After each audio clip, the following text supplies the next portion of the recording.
quería presentaros a Santi, que es CEO y fundador de Validated ID. Validated ID, entre otras cosas, es uno de nuestros sponsors regulares que tenemos. Se están destacando mucho en el sector de la identidad digital porque Validated ID es una empresa que ofrece todo un set de tecnologías y de productos orientados tanto al tema de la identidad como temas de firma electrónica, por ejemplo, certificados, etcétera, etcétera. Son todos unos expertos en este campo. Así que, sin más dilación, os presento a Santi, que es su CEO y fundador. Santi, ¿cómo estás? Buenos días. Muy buenos días, pues estupendamente. Confinado, yo creo que como todos, ¿no? Es la respuesta que nos da un poco todo el mundo, ¿no? Pero ¿cómo lo estás llevando?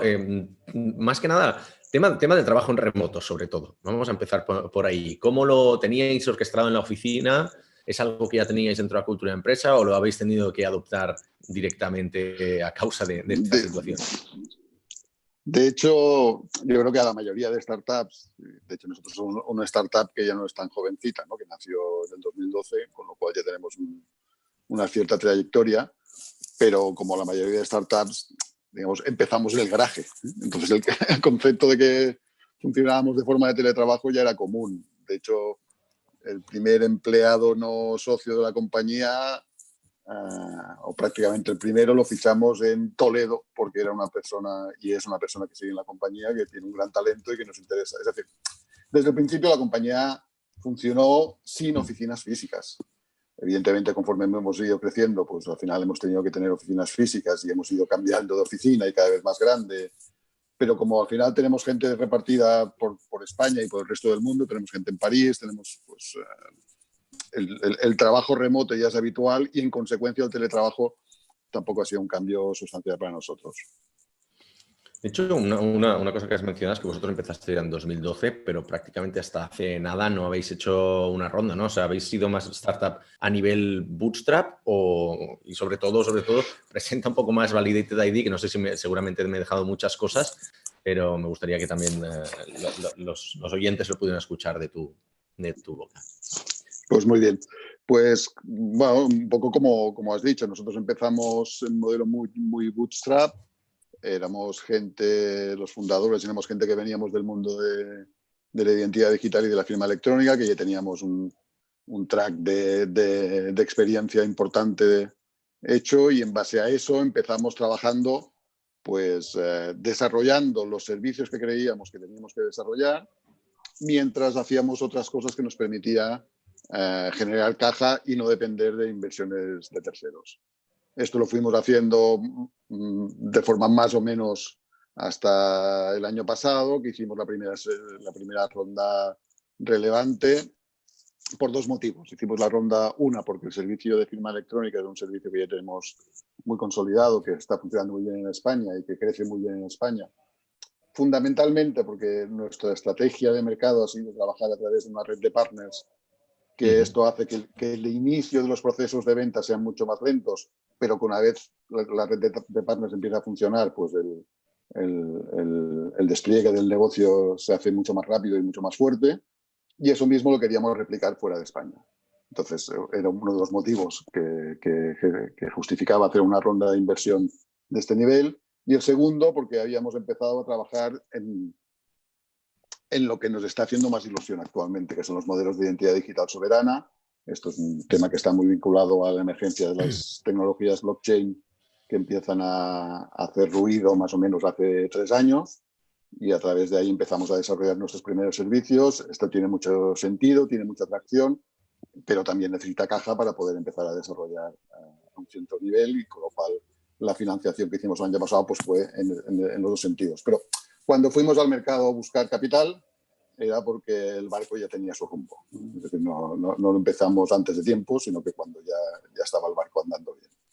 ¿Y cómo lo conseguisteis? Entiendo que hacíais proyectos más de consultoría, ¿no? ¿O es que teníais productos prepaquetizados que realmente ya se vendían bien por sí solos?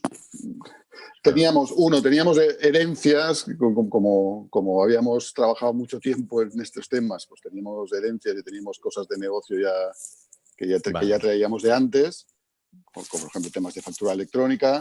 Hacíamos proyectos de consultoría pues relacionados con temas de factura electrónica y de firma electrónica y de identidad digital. Y esas son las cosas que nos hacían la caja necesaria al principio para empezar a andar, mientras íbamos desarrollando nuestro servicio de design, nuestro servicio de firma electrónica. Vale. ¿Qué viste tú en las empresas anteriores? Tú has pasado por un sinfín de empresas, entre las cuales pues quizás destacar Ancer, que conozco bien. Yo había trabajado para Ancer a través de otra empresa. Red.es, por ejemplo, donde ya en los últimos años, quizás de tu carrera, antes de Validated ID, te habías especializado más en facturas, ¿no? En facturación electrónica y todo eso. ¿Qué oportunidad viste y por qué decidiste tú montarte tu propia empresa, ¿no? O sea, ¿en qué momento dijiste, calla, ya hiciste el clic y dijiste, tengo que crear mi propia empresa porque esto no lo está resolviendo nadie bien? Bueno, yo creo mucho antes lo comentábamos, que el concepto de flow, ¿eh? Es decir, uno se deja de llevar mucho por las circunstancias y uno hace las cosas en función de cómo son las circunstancias. Es evidente que yo como persona soy una persona inquieta que siempre he estado desarrollando iniciativas de todo tipo, es decir, no solo empresariales. De hecho, empresariales, yo mi primera empresa la constituí en el año 91. Es posible que muchos de los que estén conectados aquí no sepan que en el 91 no había internet habitualmente en las casas, ¿no? Estaba todavía muy lejos de eso. Es decir, yo, pues ya joven, siempre he tenido inquietud, he querido desarrollar cosas. Con los años he ido aprendiendo que aquella frase famosa de los árabes de que si quieres llegar lejos, hazlo acompañado, ¿no? En el camino me he ido encontrando gente con mucho talento y no solo con talento, sino con una humanidad que me ha hecho trabajar conjuntamente y muy gustosamente con ellos. Y un poco cuando llega el año 2012, pues por las circunstancias coincide que 4 de los amigos que hemos trabajado, que además nos complementamos muy bien y que además nos creemos mucho lo que hacen los demás, porque uno cubre más la pata de negocio, uno cubre más la pata técnica, otro cubre más la pata jurídica, pues decidimos que es el momento de ponernos a andar. ¿Por qué? Porque después de prácticamente, no sé, 15 años que llevamos en el mundo de la identidad digital y la firma electrónica, la realidad es que no se había desplegado. Es decir, la realidad es que aunque en Ancer hacíamos tarjetas para los notarios y los notarios hacían firma electrónica con los registradores, o que los médicos hacen receta electrónica ya hace años usando firma electrónica, son más los casos que no se usa o que no se hacía uso de firma electrónica que los que sí. Habían pasado muchos años, en el 99 habíamos hecho cosas y no. Entonces decidimos poner en marcha un servicio que, manteniendo niveles de seguridad jurídica altos, como ya conocíamos los anteriores, permitieran un nivel de usabilidad que permitieran la adopción más masiva por parte de las personas y de las empresas. Queríais democratizarlo un poco, ¿no? Porque lo que has dicho, hay sectores que hace mucho tiempo que lo hacen, pero también hay sectores que están anquilosados en la tecnología que compraron hace 20 años probablemente y se han quedado con eso. No sé, igual meto mucho la pata, pero cada vez que me toca hacer trámites con administración pública, el tema de los certificados, como tienen las páginas web y todo, me parece que está mucho de la edad de piedra, ¿no? Parece que no haya cambiado. Es un buen ejemplo. Y yo creo que de ahí aprendimos 2 cosas. Es decir, la mayoría de proyectos que hicimos antes de empezar en Validated ID vinculados a firma electrónica, la mayoría de ellos han estado vinculados al sector público, proyectos con ministerios, con comunidades autónomas o con ayuntamientos. Yo creo que hubo un primer error que fue cuando se conceptualizó la idea de la administración electrónica como la administración a través de una página web, para entendernos, para simplificarlo mucho.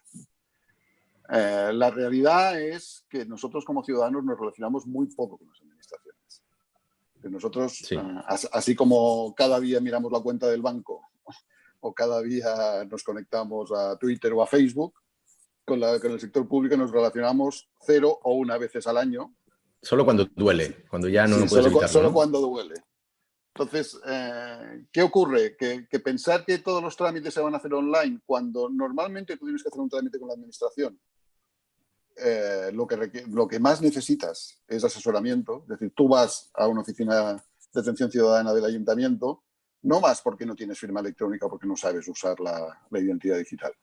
Vas porque no sabes lo que tienes que hacer, porque alguien te ha dicho que si haces una determinada obra en casa vas a tener que solicitar un permiso de obras mayor o menor que no tienes ni idea de lo que tienes que hacer. Entonces vas al ayuntamiento a que alguien te ayude. Entonces, pensar que la administración electrónica era algo que se solventaba poniendo una web y un certificado digital que la gente pudiera identificarse y cerrar era un error grande.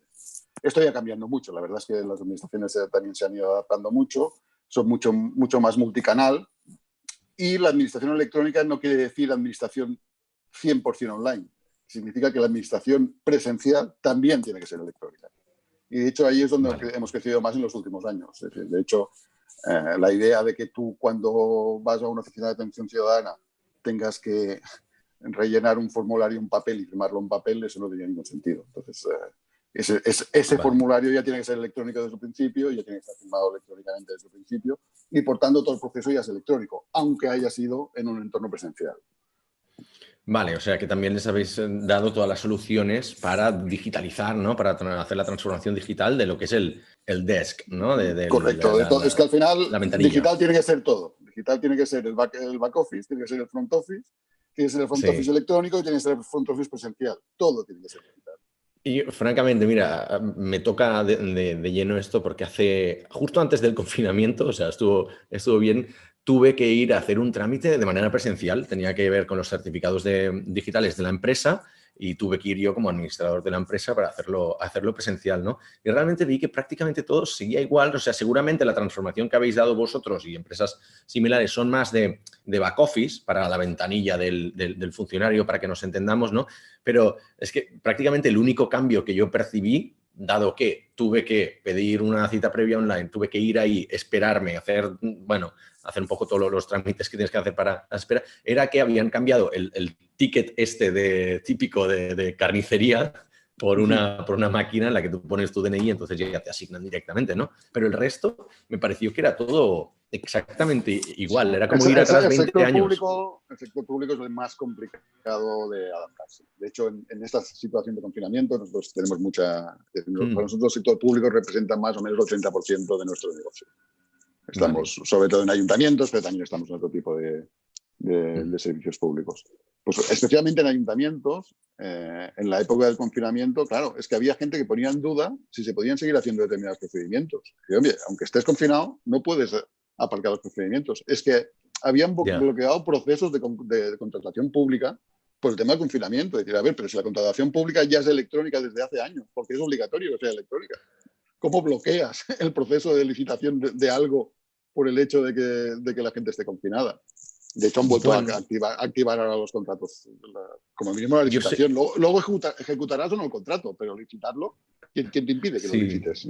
Hombre, yo sé que en muchas licitaciones, ¿no? O sea, es habitual la práctica de que se haga una sesión para resolución de dudas, ¿no? Entonces, no sé, igual se pensaron que esa sesión no podían hacerla de manera telemática y decidieron cancelarlo. Pero más aparte, ¿en cuánto habéis cambiado vosotros? Sí, dime. No, solo un apunte más en esto. Que sí que es cierto que, por ejemplo, es decir, en España hay 8.000 y pico de ayuntamientos, pues de los 8.000 y pico de ayuntamientos, durante este año ya ha habido un montón, pero un montón son varios cientos, que han hecho el pleno telemático. Es decir, que el pleno que tocaba hacer este mes lo han hecho telemático, con herramientas de videoconferencia y con herramientas que den la seguridad a todo el proceso, pero lo cual demuestra que cuando toca hacerlo, se hace. Es decir, que aunque son sectores que son muy poco dados al cambio, cuando toca hacerlo, las cosas se hacen. ¿Y en qué habéis cambiado vosotros desde 2012? Porque han pasado 8 años, ¿no? Lo cual, enhorabuena, porque no todas las startups, o sea, ya no sé si sois una startup, ¿no? Después de 8 años, pero ¿en qué habéis cambiado vosotros? Correcto, seguramente habéis pivotado, ¿no? Del producto inicial, servicios iniciales hasta ahora, ¿en cuánto ha cambiado sustancialmente la empresa? Sí, hombre, hemos pivotado precisamente hacia lo que queríamos ser, lo cual siempre está Vale, bien, ¿no? Bien. O sea, ya teníais la idea al principio. Sí, nosotros de hecho nos llamamos Validated ID y no nos llamamos firmaelectrónica.com, ¿no? Porque nosotros creíamos en la identidad digital y creíamos en un modelo de identidad digital que fuera verificable y que fuera universalizable. Es decir, que al final, como tú has dicho antes, se podía democratizar un modelo de identidad en el mundo digital, es decir, un modelo de identidad en el mundo digital que podía ser de uso común y que podía ser confiable. La realidad es que cuando nosotros arrancamos esto en 2012, todo y que también veníamos de este mundo, yo mismo había participado en el desarrollo de opciones tipo OpenID, que esto era pues, sobre 2009, 2008, 2009. La realidad es que en el 2012 estas cosas todavía no estaban funcionando. Teníamos dos extremos de identidad. empezaban los modelos de identidad basados en las redes sociales, los modelos de identidad basados en Facebook, Google, el Connect with Facebook, esto empezaron a funcionar, y estos eran modelos de identidad que eran muy usables, pero muy poco confiables, y por tanto nadie confiaba en ellos para hacer cosas serias. Y luego teníamos los modelos de identidad que eran muy confiables, tipo certificados digitales, pero muy poco usables. Vale. Y nosotros creíamos que tenía que haber un espacio que conjugara los dos, pero el mercado no estaba todavía, ni el mercado, ni la maduración del sector era suficiente en aquel momento para empezar. Y empezamos haciendo lo que sabemos hacer, que es firma electrónica y que nos funciona muy bien y que de hecho que había mucho camino por recorrer. ¿Cuál es el principal cambio que hacemos? El principal cambio que hacemos, la pivotación que hacemos, la hacemos sobre hace 2 o 3 años, cuando vemos que sí que es el momento de empezar a trabajar en los modelos de identidad digital. Y que además no son incompatibles con lo que estamos haciendo. Es decir, al final una firma electrónica, que es nuestro servicio que funciona y que crece, una firma electrónica no dejan de ser 2 cosas. Una firma electrónica es una identidad que muestra un acuerdo en algo. Es decir, yo, Santiago Casos, digo que estoy de acuerdo en este contrato que he firmado con Startup Credit. Eso es una firma electrónica. Correcto. Pero el yo, Santi Casas, eso es, de hecho, sigue siendo lo más complicado de utilizar. Porque la forma de hacerlo bien es con certificados digitales y ya hemos visto que esto no tiene recorrido y los otros mecanismos son muy flojos. Entonces, en los modelos de identidad digital soberana nuevos que aparecen, cogen sobre todo lo mejor de la parte de los certificados digitales. Es decir, como viene del mundo blockchain, viene del mundo de la criptografía asimétrica, viene del mundo más seguro en este escenario. Y en cambio será tan usable como tener una app en el móvil. Entonces, mantener las 2 cosas es el momento. Y sobre todo que nosotros vimos el momento, pero no lo vimos nosotros tampoco, solos. Lo vio mucha gente alrededor del mundo, muchas empresas, muchas startups están trabajando en esto. No solo startups, sino también grandes corporaciones como Microsoft o como IBM también empezaron a trabajar con ello. Y estamos en aquella fase tan bonita de la competición, ¿no? En aquella fase en la que hay muchos actores, pero que estamos trabajando todos juntos. Muchos partnerships veo, ¿no? Sí, hay muchos partnerships, muchos actores y mucha gente que conjuntamente estamos trabajando para que el modelo sea universal. Y este es el cambio fundamental. Es decir, y esto es lo más complicado de nosotros como compañía en los próximos años, que es convivir en un modelo de growth de una compañía que está creciendo y que el esfuerzo en crecer ventas internacionales en la parte de firma electrónica, mientras están haciendo otro producto que será un producto que acabará convergiendo con el producto original, porque serán cosas que estarán en el mismo ámbito, pero que está en una fase, en un mercado todavía inmaduro y un mercado todavía definiéndose, ¿no? Es decir, tener una compañía que sea capaz de gestionar las 2 cosas es la parte más complicada. Pero es lo que nos toca vivir. Es decir, tenemos que pensar lo que nos da de comer ahora y lo que nos dará de comer de aquí 2, 3, 4 años, ¿no? Entonces, tenemos que estar. Una pregunta de entrar en temas de identidad, Santi. Eso ya es más curiosidad, porque cuando empezasteis haciendo firma electrónica en 2012 ya había algunos players en el mercado, ¿no? Sobre todo los grandes players americanos. Entonces, ahora que es un mercado que está bastante saturado, y de hecho hay varias empresas, algunas de ellas incluso de Barcelona, ¿cómo habéis hecho para sobrevivir en este ecosistema quizás tan apretado, ¿no? O sea, con tantas alternativas o pero es tantas que opciones no está saturado. Es decir, no está saturado, tú no lo ves saturado. No, vale. no. Todavía estamos en fase Blue Ocean total. Es decir, vale, no, de hecho iba a decir, seguramente por vuestro factor diferencial, que entiendo que son, aparte del equipo fundador, es el suite de la suite de otras soluciones que tenéis. O sea, correcto, que no solo os centráis en una cosa, ¿no? ¿Cuál ha sido vuestra propuesta de valor para destacaros en ese mercado? Nuestra propuesta de valor lo has situado bien, en el tiempo, porque en el año 2012, ¿qué teníamos en España cuando pensábamos en firma electrónica? Pues teníamos los players que venían del sector de la firma electrónica basada en certificados digitales, de donde veníamos nosotros, ¿no? Pues, pero vale, hay unos cuantos players que todavía están, que normalmente son unos players que tienen una acción muy local, muy basada en la normativa local y en el mercado local. Y luego habían los grandes players norteamericanos, tipo DocuSign o tipo OneSpanSign, HelloSign, había varios, que eran unos modelos que en Europa les costaba mucho entrar, precisamente por la dificultad del compliance normativo europeo. Correcto. Pero que tenían un músculo financiero y un músculo de mercado en Estados Unidos tan grande que sabíamos que iban a llegar. Pues nosotros en esa fase, lo mismo, intentamos coger lo mejor de los dos mundos. Intentamos empezar a plantear un modelo de firma electrónica que, sin olvidar que hay modelos de seguridad jurídica muy fuertes y que hay que seguir manteniendo, tengamos opciones más sencillas que puedan competir con los modelos norteamericanos. Entonces, de hecho, hicimos un poco de navegación en los diferentes escenarios que habían. Acabamos construyendo una suite de solución de firma, que es BitSigner, que tiene diferentes canales de firma y que ofrece diferentes niveles de seguridad jurídica en función de las necesidades.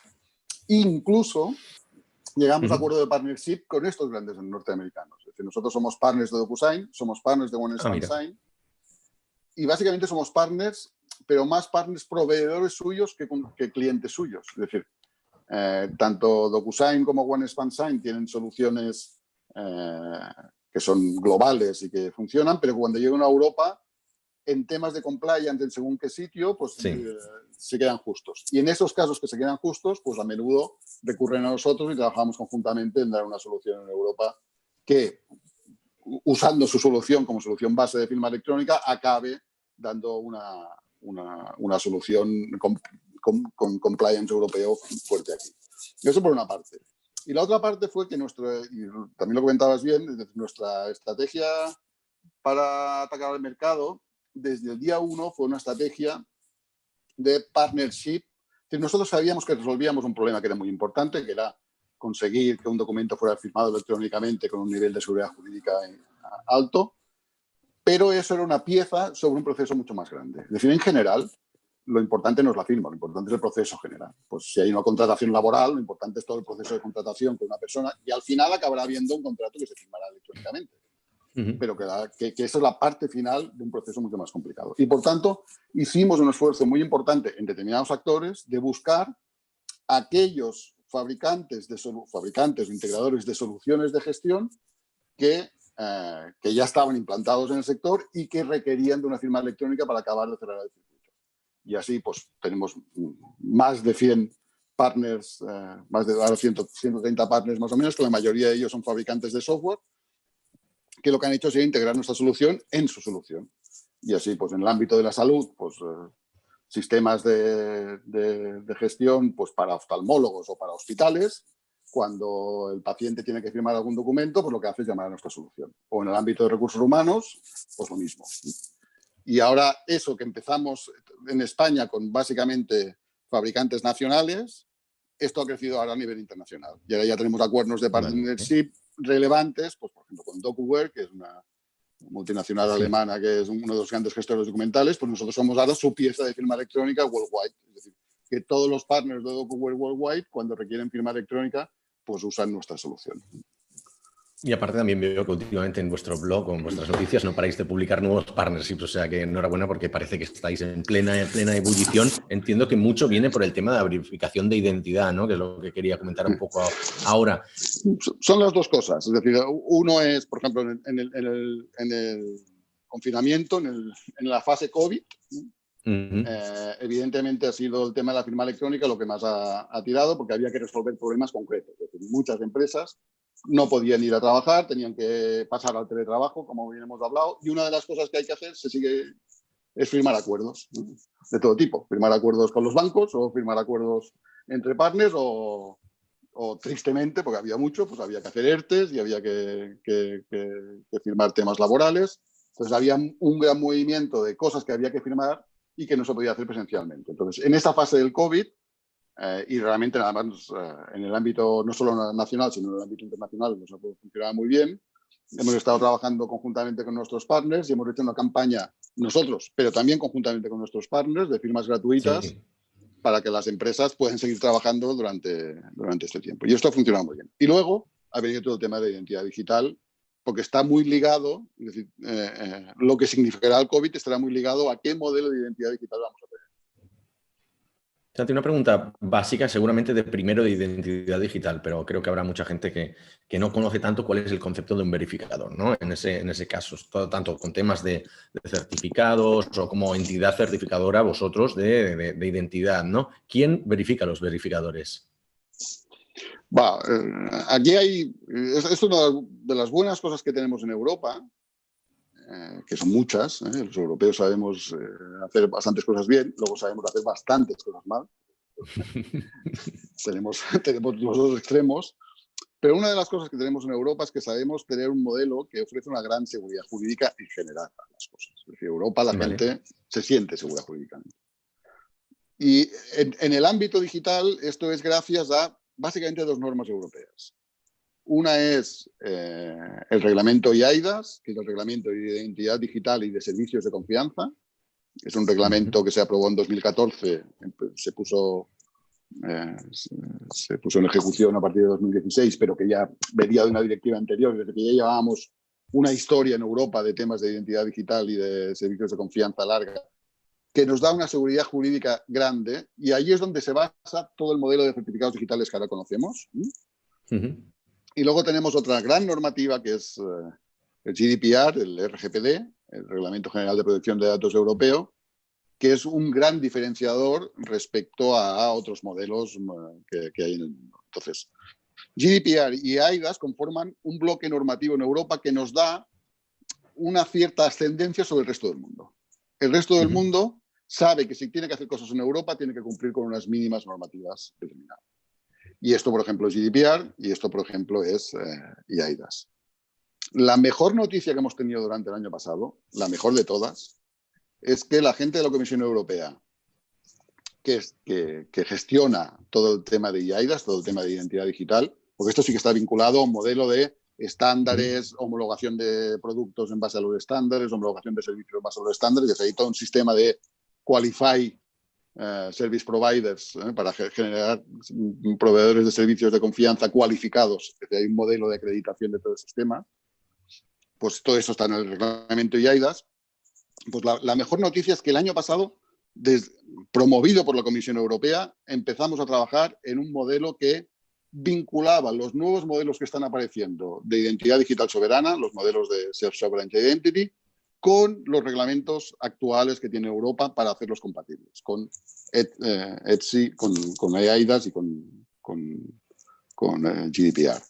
Entonces, este proyecto que se hizo durante el año pasado y al cual nosotros hemos participado, pero ha participado mucha más gente del Estado español, que pues, desde la Secretaría de Administración Digital hasta pues, gente en Alastria o Nacho Lamillo, que ha sido uno de los que ha redactado la parte jurídica de todo esto. Todo esto ha llevado a que tenemos una primera versión de lo que se llama el EPSI, el European Blockchain Service Infrastructure. Tenemos una primera infraestructura blockchain en Europa sobre la cual construir servicios de confianza, y en esa primera versión de EPSI tenemos una primera versión de lo que es el European Self-Sovereign Identity Framework, del ESIF, que es el primer modelo de identidad digital soberana que va a cumplir con eIDAS. Con lo cual, a la pregunta tuya de quién va a acreditarlos, el acreditador, pues ya es el modelo de estándares habitual, donde, y todo esto hay que desarrollarlo todavía, donde se definen que para pues, el modelo de una certificación ISO, para entendernos, al final siempre es lo mismo. Hay un estándar, tú tienes que comprobar que cubres esos estándares y alguien te audita y te certifica. Igual que los Qualified Trust Service Providers tenemos que hacer habitualmente para ser un Qualified Trust Service Provider ante Europa. Esto mismo pasará con las identidades digitales. Yo lo pregunto porque, o sea, te soy sincero, estoy preocupado. Veo las soluciones que se han desarrollado a nivel gubernamental, no solo aquí, o sea, en otros países también, que se han desarrollado con empresas que no están especializadas en este tipo de cosas, o sea, no son Validated IDs para que nos entendamos, y han hecho auténticas castañas de aplicaciones, ¿no? Y entonces aplicaciones con problemas de seguridad, algunas pues han tenido bueno, el código está público y ves que la verificación de saber si uno tiene el coronavirus o no era simplemente un input del usuario de si has tenido tos y qué temperatura corporal tienes, cosas así, ¿no? Se han hecho auténticas desgracias. Y entonces me pregunto, ¿por qué todas estas aplicaciones no han sido desarrolladas con empresas como vosotros que garantizan o sea, no un mínimo, sino que garantizan la compliance de seguridad? Y parece que se hayan ido por los amigos de siempre o por la empresa que ha dicho sí a todo, puedo tenerlo para pasado mañana y vamos, y se han bajado los pantalones. No sé, esa es mi impresión. La situación de crisis provoca movimientos de crisis, ¿no? Esto está claro. Dos, ha habido mucha gente que ha hecho, es decir, en general ha habido muy buena intención en todas partes y por tanto hay que agradecerlo. Sí que es cierto que en algunos escenarios pues se ha pensado solo en la funcionalidad y nada en la seguridad. Eso es cierto. En cualquier caso, yo creo que es muy relevante también, una vez más, que Europa, que nos cuesta, es decir, que a los organismos europeos les cuesta tomar decisiones y son lentos en la toma de decisiones, etcétera.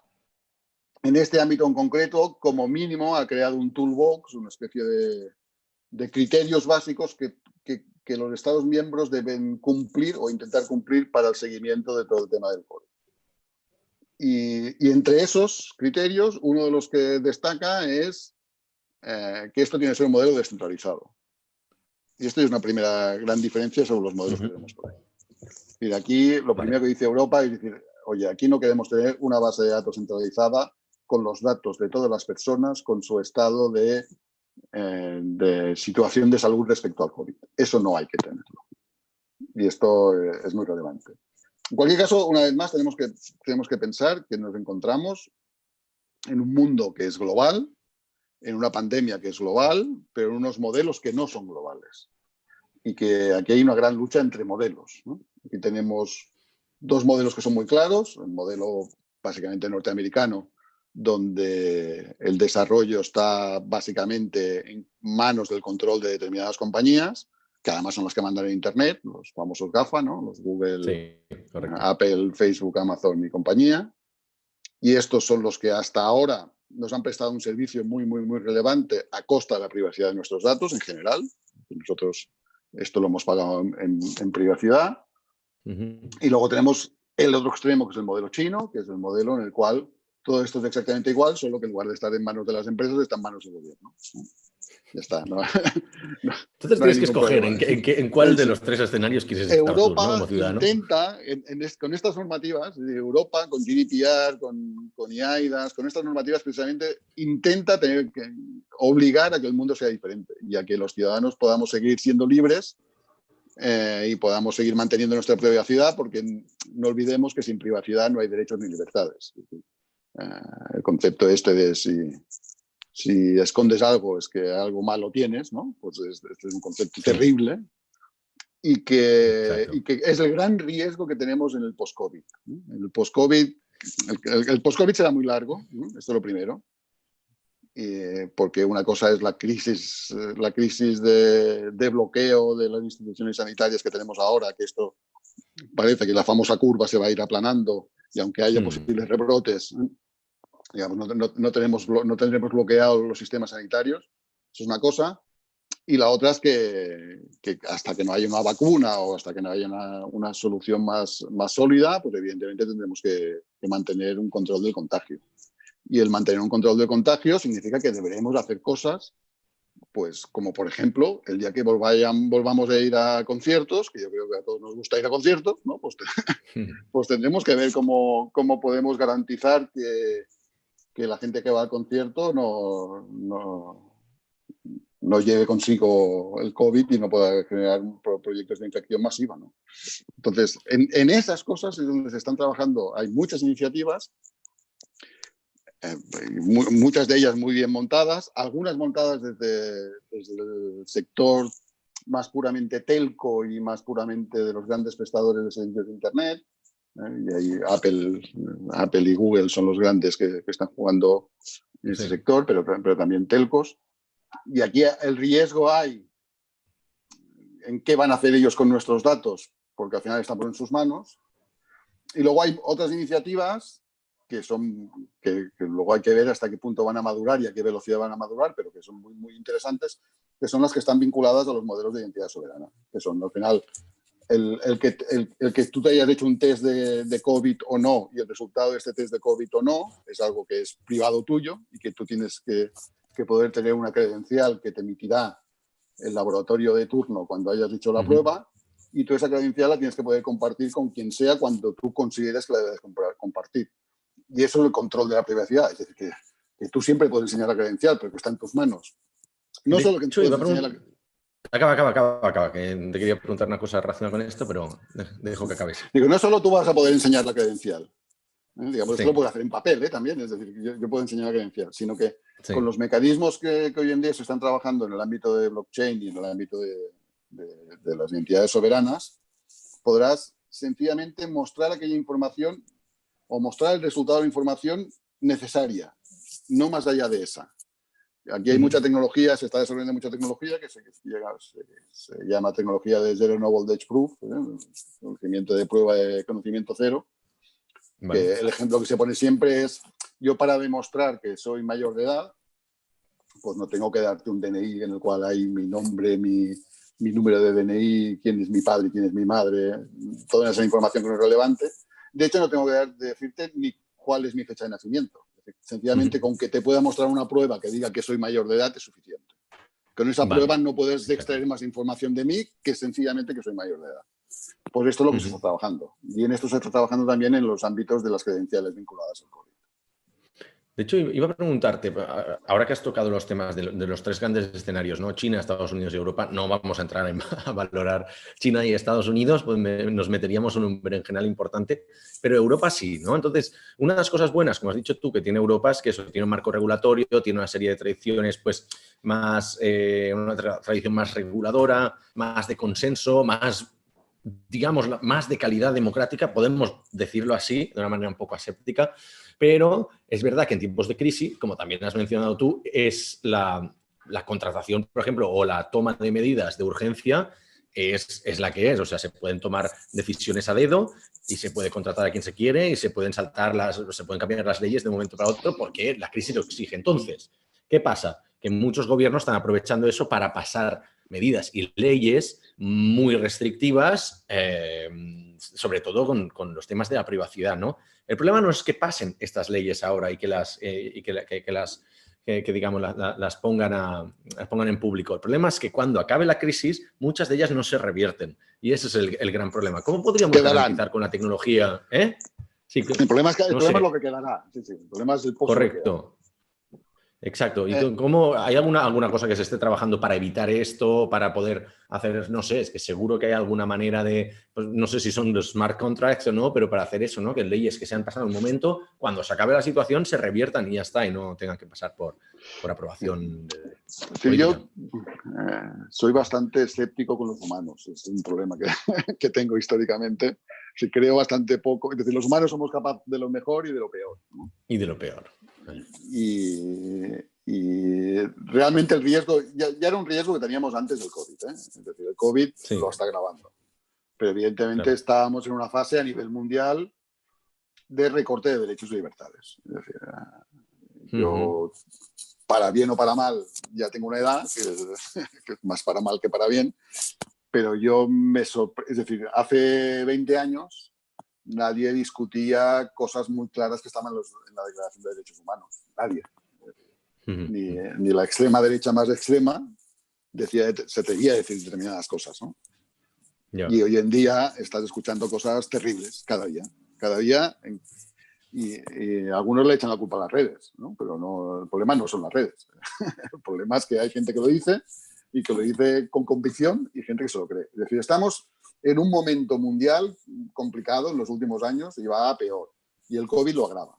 Y por tanto, todos tenemos que hacer, todos los que pensamos que algo tan sencillo como la Declaración Universal de los Derechos Humanos es algo que debe garantizarse para todos los humanos de la Tierra, tendríamos que conseguir más cosas, ¿no? Pero ya, digamos, nos ponemos en los mínimos, tenemos que estar muy alerta y tenemos que trabajar en todo. Y tenemos que estar muy alerta, como has comentado tú, ¿eh? Oye, de golpe empiezo a mirarme esto, ¿qué está pasando? y me doy cuenta que esto se hace de cualquier forma y que luego puedo quedar. Pues por esto hay que denunciarlo y hay que ponerlo en marcha. No es tanto la tecnología que nos va a resolver, es decir, la tecnología ya tiene cosas que nos permiten resolver estas cosas. De hecho, Internet como tal nació como un modelo absolutamente descentralizado desde el principio. Es decir, Internet no es Google, para entendernos. Es decir, Google llega después. Y Google cuando Díselo a llega... los millennials que no conocen Sí, Internet antes de Google. correcto. Pero cuando llega Google, de hecho, es el Don't Be Evil. Es decir, que cuando llega Google era... Gracias a Internet todo está más descentralizado y aquí todo el mundo puede trabajar con todo el mundo y la colaboración es muy importante y tal y cual. Y por tanto, los que hasta ahora habían tenido el poder de la tecnología, que básicamente era Microsoft en aquel momento, que son los malos, ya no podrán ser los malos nunca más gracias a nosotros. La tecnología siempre permite estas cosas, pero permite lo bueno y permite lo malo. El tema es los humanos qué tipo de tecnología decidimos utilizar y qué tipo de acciones decidimos hacer. Y en este sentido, repito, Europa tiene que jugar un rol muy, muy importante que lo está jugando. Es decir, que a menudo todos somos muy críticos con Europa porque va muy lenta, porque la toma de decisiones es complicada, porque ese modelo democrático del que tú hablabas, luego cuando ves las instituciones europeas son complicadas, cómo se elige la comisión, cómo funciona el Consejo, cómo funciona el Parlamento, todo eso es lento, pero los valores siguen estando allí y son muy fuertes. Y por tanto hay que decir que sí o sí hay que hacer las cosas bien, no hay más remedio, porque si no, el riesgo es demasiado alto. Y una cosa, porque cuando ahora mencionabas el tema de los derechos humanos, o sea, quizás política aparte, pero hay un tema muy, muy, muy grande que no sé si vosotros estáis trabajando directamente en eso, ¿no? O no tenéis alguna manera de poder participar en eso, que es el tema de las fake news, ¿no? O sea, la verificación de la veracidad de los contenidos. O sea, parece que es un tema que tenía que haberse resuelto de alguna manera rápido porque hay grandes empresas que están trabajando sobre ello, como podría ser el mismo Facebook, y yo no sé, yo al menos yo desde mi ignorancia no percibo muchos avances al respecto. O sea, lo que han puesto es una verificación de quién lo publica y ya. Pero, hombre, en 2 o 3 años que llevamos hablando de fake news, me parece un progreso bastante pobre, ¿no? Sí, mi visión aquí sigue siendo bastante escéptica. Uno, me dan miedo los que hablan de la verdad. Entonces, sí. ¿qué es una fake news? Puede estar más o menos claro. ¿Qué no es una fake news? Ya quizás no. El control de las fake news está muy cerca de la censura. Y de los modelos de censura y de fake news hay que gestionarlos. Las fake news han existido siempre. La única diferencia que tenemos ahora es que tenemos unas redes que hacen que todo se propague muy rápido. Las fake news y las que no son fake news. Es decir, se propaga muy rápido todo. Sí. Yo soy bastante escéptico a modelos que intenten bloquear la libertad de las cosas que pasan. Si yo no estoy en posición de verdad, ni yo ni nadie. Y los que... Es decir, la prensa, siempre la prensa tiene opinión. Es decir, las noticias que hace la prensa tienen una base editorial que es una opinión. Y por tanto las noticias se dicen de una determinada forma. Y casi todo lo que te lees tiene una tendencia que por tanto esconde alguna cosa y por tanto no es una verdad absoluta en ninguna de ellas. No hay verdad y mentira en muchos casos. Es decir, sí hay cosas que son claramente mentiras, ¿no? Bueno, en el caso de beber lejía para curar el coronavirus, quizás sí, ¿no? Habría algún tipo sí, de... pero claro, se puede verificar. Este tío es el presidente de los Estados Unidos. Es decir, el riesgo es ese. Exacto. O sea, es un problema holístico Pero de la el riesgo sociedad es que somos en capaces, general, ¿no? es que somos capaces de poner de presidente de los Estados Unidos un pájaro como Trump, ¿no? Como Trump. Vale.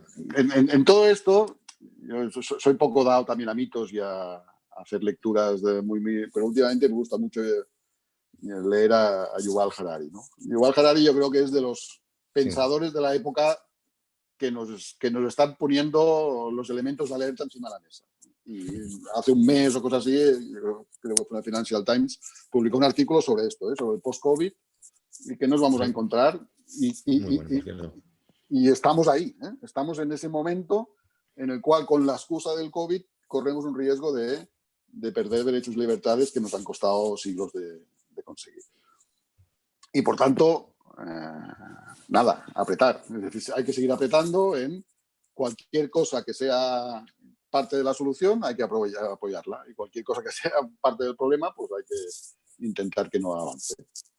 Santi, al respecto de la propiedad de tus datos, ¿no? Igual estabas hablando de esto, de estas pruebas de veracidad que podemos tener nosotros a nivel personal y que Europa pues, ha rechazado el tema de tener una base central de datos, ¿no? Entonces, ¿dónde están estos datos? Y nos pregunta Xavier, por ejemplo, si se está trabajando en Europa este tipo de modelo descentralizado de datos, ¿qué se está haciendo al respecto? O sea, ¿dónde estarían estos datos? Uno, Europa es muy grande, ¿eh? Y se hacen muchas cosas simultáneamente, entonces es muy difícil hablar de Europa en general, pero se están haciendo diferentes iniciativas. Lo que sí que hace Europa en general bien es poner criterios, y está poniendo estos criterios de los datos. En los modelos de Self-Sovereign Identity, el concepto precisamente es ese. El concepto es que los datos están bajo tu control. Bajo tu control significa que pueden estar en tu dispositivo, bajo tu control del dispositivo, que evidentemente siempre hay una parte tecnológica que el control de lo que hay en el dispositivo pues, está limitado a unos ciertos niveles, ¿no? Pero, o puede estar en lo que se llaman Identity Hubs, que al final son espacios de almacenamiento en la nube que están bajo tu control también. Una vez más, están cifrados con un control de claves que solo tienes tú. Entonces, la idea es que los datos siempre están bajo tu control. Quien emite el credencial, esto es un ejemplo muy, muy fácil, ¿eh? Que al final, ¿cómo funciona el modelo de identidades digitales soberanas? El modelo de Self-Sovereign Identity. El modelo es que tú tienes una cartera de credenciales que tienes bajo tu control y esa cartera, lo normal es que sea una app que gestione estos datos, que está exclusivamente bajo tu control, que no te la da nadie. Esto es muy importante. Sí. Es decir, esto no es la cuenta que te da Google, esto no es la cuenta que te da Facebook, sino que es una cartera que te construyes tú con una tecnología determinada, que evidentemente poder usar un producto que ya tiene esa tecnología hecha, pero que es un modelo. Y sobre esta cartera yo voy poniendo credenciales, voy poniendo mi DNI, voy poniendo mi carnet de conducir, voy poniendo mi título de la universidad, voy poniendo mi resultado del test que me ha dado el laboratorio sobre mi situación respecto al coronavirus. Esos datos están en mi control, en mi cartera, no están en ningún sitio más. Y solo se comparten cuando yo quiero decidir que los comparto y con quién los comparto. Entonces, esa es la base. Es decir, la base es que los datos son míos, el laboratorio cuando me hace el test me lo da a mí. Y luego yo decido si lo comparto con el médico o lo comparto con alguien más. No queda en una base de datos centralizada del resultado del test, sino que los datos me los da a mí y a partir de aquí yo decido cómo reparto estos datos y de aquí los reparto. De hecho, mira, me das pie a una vivencia personal. De hecho, yo en 2008, trabajo de final de carrera, estuve desarrollando un pasaporte de identidad digital, ¿vale? O sea, 2008, o sea, pongamos las cosas en contexto. O sea, realmente estaba empezando Facebook, estaba empezando Twitter, ese tipo de cosas, ¿no? No había el Google ID, no había el Facebook ID, no había ese tipo de cosas. Realmente toda autenticación era, bueno, seguramente había pues, el tema de certificados, pero era usuario contraseña de toda la vida, ¿no? Entonces me acuerdo que yo estaba trabajando en eso, primero en hacer una recolección de todos los datos que tú tenías en Internet, porque generamos y desperdigamos un montón de datos, entonces la gente no tiene conciencia de cuántos datos hay sobre ella en Internet. Y ya creo que en 2008, si no me acuerdo mal, una persona que solo había entrado una vez en Internet tenía alrededor de 20 gigabytes de datos suyos esparcidos por Internet, ¿eh? O sea, una locura. No, creo que era la gente que no había entrado nunca en Internet. O sea, imagínate cuando has entrado y vas poniendo tus fotos, publicando, etcétera, etcétera. Bueno, todo este rollo para decir que con el paso de los años, o sea, al final es un proyecto que quedó abandonado, con el paso de los años, una idea que siempre he tenido es la de poder comercializar tus propios datos. O sea, si al final tú acabas teniendo toda esta propiedad de tus propios datos, etcétera, etcétera, y viene una empresa como Facebook o como Google, que al final se están lucrando con tus datos, ¿cuánto tiempo tardaremos en dar la vuelta a la tortilla y ser nosotros los dueños de nuestros propios datos y vendérselos a Google? Es decir, Google, ¿tú quieres usarme como advertiser? Vale, yo te cedo estos datos y me vas a dar 250 euros, por ejemplo. ¿Tú crees que eso es algo viable? Esto es algo que pasará y no solo comercialmente. De hecho, hay una iniciativa de hace un par de años en Cataluña vinculada al sector de la salud, precisamente.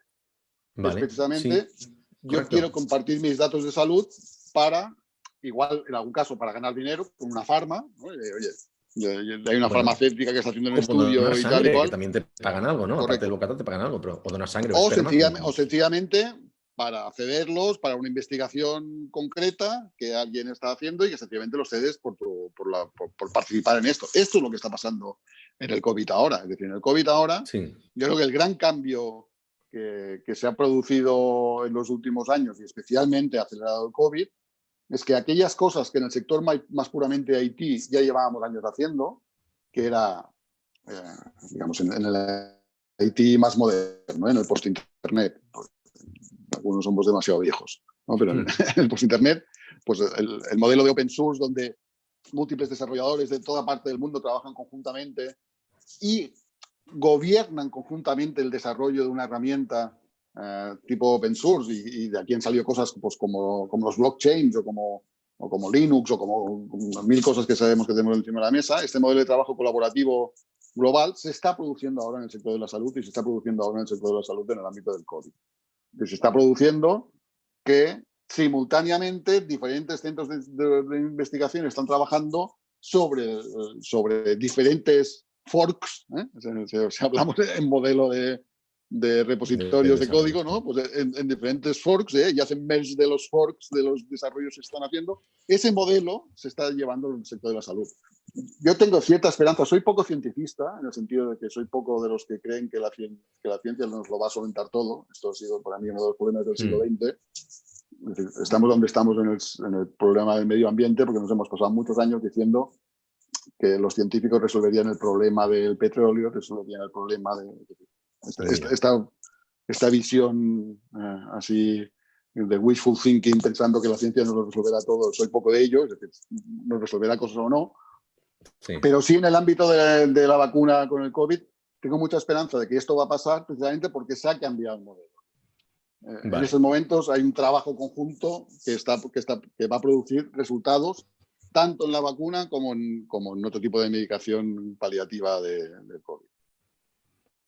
Y de hecho, bueno, mira, una pregunta relacionada íntimamente con eso, que es de que un activo, los datos tan fragmentados como proponemos, ¿no? O sea, tema de identidad digital, ¿no sería caldo de cultivo para los brokers que luego se generaría este modelo de, bueno, te cedo mis datos, inviértelos y genérame profit o a ver quién te paga más? Puede pasar. Una evolución, ya estamos pensando a 20 años de vista. No. De hecho, en el debate de los modelos de Self-Sovereign Identity, es previo a este. Es decir, el debate es lo normal cuando sale un modelo tecnológico nuevo es cómo lo hace sostenible económicamente el modelo. Es decir, cómo las empresas que van a ver en el ecosistema del modelo Self-Sovereign Identity pueden subsistir económicamente, ¿no? Vemos lo de Internet, que al final tenemos una red de redes que no es de nadie, pero es de todos y tal, que haya pasado. Esto no pasa muchas veces en la vida, ¿no? Ha vuelto a pasar ahora con blockchain, con algunos blockchains, pero es complicado. En el mundo de la identidad hay que ver cómo haremos económicamente viable esto. Y ya el primer modelo es, bueno, que los emisores de credenciales podrán cobrar por esas credenciales que emiten, bien sea por el momento que las emitan, bien sea por el momento que se consuman esas credenciales, que alguien consuma esa credencial. Hay algunos casos que eso no tiene sentido, porque las universidades están obligadas a emitirte el título. Por tanto, de hecho, ya te cobran ahora por emitirte el título, ¿no? Cuando vas a la universidad, yo no me acuerdo las tasas que eran de emisión del título, pero algún eurito pagamos, ¿no? Sí. Pues digamos, en la emisión del credencial digital equivalente, pues también se pagará, puede tener sentido. Y en algunos casos, en lugar de cobrar por la emisión, cobrarás por el consumo de ese credencial. Es decir, un videoclub al final. Correcto. Entonces, todo esto es un nuevo ecosistema. La gente más pura del blockchain, nosotros estamos en blockchain, pero no somos muy puros y no nos gusta decir que lo somos porque no es verdad. Nosotros estamos en blockchain alrededor del mundo de la identidad digital. Vale. Pero la gente más pura del blockchain, cuando habla de blockchain, habla de que había un cambio de Internet y que esto ha pasado a ser el Internet del valor. Vale. Para que nos entendamos, cuando nació Internet era una red que conectaba máquinas, ¿no? Y que tenía unos identificadores. No servían para identificar personas, servían para identificar máquinas. Se llamaban IPs. Sí, y que todos tenemos hoy en día unas cuantas mil IPs por casa que nos conectan todas las cosas, ¿no? Y que las vemos, a Dios gracias, nos ha costado unos cuantos años no ver las IPs, pero sí. Pero el objetivo era ese, era tener una red que permitiera intercomunicar datos a través de las IPs. el nuevo mundo que nos viene, la nueva Internet que nos viene, que es ese Internet del valor, que los de blockchain lo centran mucho en el modelo de los tokens y del intercambio de tokens a través de la red. De hecho, los credenciales no dejarán de ser otro tipo de tokens. Es decir, los credenciales de las personas no dejarán de ser otro tipo de tokens que puedes mover por Internet. Y esto va a crear un ecosistema nuevo y diferente y descentralizado.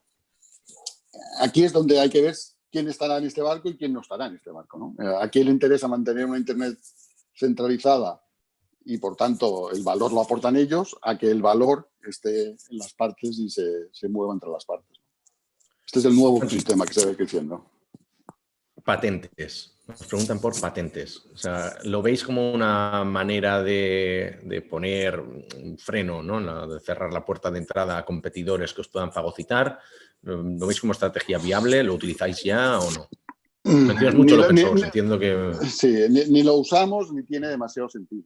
Precisamente, si tú quieres que el modelo sea universal, es que tiene que ser un modelo que sea adoptado por mucha gente. Entonces, por definición, un modelo que esté patentado no lo adoptará la mayoría. Tiene que ser un modelo universal. Y, por tanto, en esta fase hay pocas patentes. La mayoría de cosas que se hacen en grupos de estandarización. Es decir, nosotros, por ejemplo, formamos parte de la Decentralized Identity Foundation, que es de donde salen la mayoría de las ideas interesantes alrededor del modelo de Self-Sovereign Identity. Y lo que sale de ahí acaba siendo publicado por el W3C, por el World Wide Web Consortium, ¿no? Es decir, al final acaban siendo estándares. Y gente que implementa cosas sobre los estándares. Y luego, una vez más, esto es Internet. Es decir, Internet al final funciona gracias a que había unos estándares que todo el mundo ha usado, que ha sido unos protocolos de red y una serie de protocolos que todo el mundo ha usado y que ha hecho que todo funcione. Luego, el valor está sobre el servicio que tú prestas sobre estas cosas. Es decir, el valor en Internet no es el patentar cómo es el protocolo IP. ¿No? El valor en Internet es sobre el protocolo IP, qué servicios eres capaz de hacer y qué servicios eres capaz de monetizar. Y a nivel de crecimiento, al principio tú mencionabas que habéis crecido gracias a vuestra red de partners en las que os apoyabais en empresas pues, quizás más grandes, no sé si también había empresas más pequeñas que vosotros, pero que tenían, pues, no sé, una distribución quizás más masiva. Pero viendo que ahora pues, ya tenéis una trayectoria de 8 años de empresa, ¿abrís este programa de partnerships para ayudar a startups que estén iniciando y que puedan ser powered by Validated ID, por ejemplo, para que os ayuden no solo en la distribución, sino en la validación misma de los productos o quizás como un tipo de inversión? Una startup que hoy son 4 personas, quizás en nada consiguen inversión y a final de año son 40, por decir algo. De hecho, trabajamos con todos. Es decir, de hecho, trabajamos con compañías grandes y trabajamos con startups. A todos los niveles. Como en el fondo nosotros también somos, como mínimo, muy de mentalidad de startup, porque eso tenemos mucha capacidad de pivotar y de hacer cosas y de montar una prueba de concepto en dos días y que gracias a esa prueba de concepto empezar a probar y tal. Trabajamos mucho con startups que al final aporten valor. Como he dicho, nosotros nos centramos en el ámbito de la firma electrónica, nos centramos a solventar el problema de la firma. Y hay muchas startups que hacen cosas que son muy interesantes que al final acaban necesitando una firma, pero que lo que hacen, qué sé, un partner nuestro que los conocimos porque nosotros participamos en la aceleradora de Cuatro Casas hace un par o tres de años y ganamos ese proyecto de aceleración. Y otros que también ganaron allí fueron, en otro año, fueron Big Legal, que es otra startup de aquí de Barcelona, pues en la cual complementamos mucho, porque ellos precisamente llevan toda la parte de gestión del contract management en la parte más de automatización de la creación del contrato, que acaba usando nuestro servicio de firma electrónica. Pues estas cosas las hacemos mucho, ¿no? Nuestro modelo es de colaboración siempre con el ecosistema. Santi, una curiosidad ya más a nivel personal, para ir cerrando. Tú eres una persona muy pública en el sentido de que, sobre todo en Twitter, ¿no? Es una persona muy activa, tanto para temas de negocio, pero sobre todo por temas de política. O sea, hay muy poca gente que se posiciona. Soy un poco bocazas. Sí. En eso, por eso nos llevamos bien tú y yo, porque eso lo compartimos, ¿no? Pero desde el punto de vista de empresario, ¿no? A mí siempre me llega esta pregunta de, oye, yo también soy muy público con el tema político, ¿cómo no tienes miedo que eso te cierre puertas, que te caigan contratos de partners, de clientes o de inversores mismos, etcétera? ¿Cómo lo ves tú, o sea, desde el punto de vista? Que puede tener algún impacto negativo, yo creo que negarlo sería falsearse a uno mismo. Es decir, yo en cambio creo que tiene más impacto positivo. Es decir, que tiene impacto negativo algunos seguro, pero tiene más impacto negativo. Yo creo que en el mundo nuevo, siempre estamos en un mundo nuevo, pero en el mundo nuevo que viene, en general, la transparencia yo creo que se paga por encima, es decir, está muy, muy cotizada. Es decir, yo al contrario, la gente que no muestra sus opiniones en público me genera un poco de confianza. Sí, yo creo que la confianza está muy basada en que la gente diga lo que piensa. Y esto, para bien o para mal, Twitter, como bien has dicho, es decir, disparar en Twitter es demasiado fácil. Sí que es cierto que a menudo yo creo que todos deberíamos reflexionar si antes de disparar, pensar un poquito, y a menudo igual hacemos algún tuit que no toca, pero en general no está mal que la gente diga exactamente lo que opina sobre lo que está pasando. Es decir, y al contrario, lo que no impide es que yo haga negocios con gente que piense absolutamente lo contrario que yo. ¿Por qué tengo que pensar que solo puedo hacer negocios o solo pueden hacer negocios conmigo los que piensan como yo?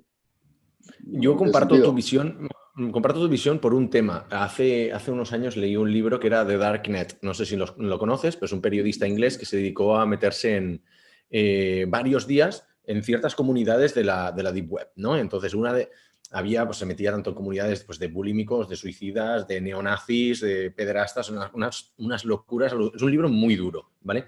Pero un poco la moraleja y el spoiler del libro, es decir, toda la gente que frecuenta esas comunidades son gente cualquiera. O sea, en verdad, el panadero de tu barrio, el que regenta un bar o el conductor de autobús son esa gente. O sea, en verdad, estamos rodeados de gente rara. O sea, no todos somos normales. Entonces, claro, ellos se ocultan detrás de, pues, ya no solo de nombres anónimos, de fotos de perfil anónimo, sino que encima están en la dark web, ¿no? Entonces tienes que ir pues, usando Tor, la parte navegando por IPs, la parte oscura, ¿no? O sea, pero tenemos todas